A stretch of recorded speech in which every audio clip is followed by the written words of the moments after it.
So babatiin ko lang ng advance happy birthday yung isa sa pinakamabait. Okay, pinakagwapo. Okay.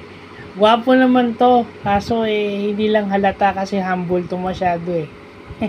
Okay, babatiin ko lang ng advance happy birthday si Larky Castigador. Okay.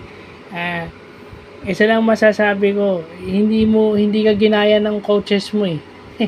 Ang coaches mo ang dapat matuto sa'yo in terms of humility. Kasi ito lang ang kaisa-isang tao sa St. Francis na alam ko na ever na hindi ako inasar. So, napadaan lang para bumati ng happy birthday ha. Kagaya nung sinabi mo doon sa birthday ko, enjoy your day. Kasi baka makalimutan ko pang birthday mo. Baka makalimutan ko pang birthday mo kasi July 12. Baka marami akong ginagawa dito sa bahay or may lakad kami sa PWD dito sa Molino to. So, hindi ko alam. So, hanggat maaga, 10 days before, binabati na kita. So, happy birthday in advance. Enjoy your day and more birthdays to come.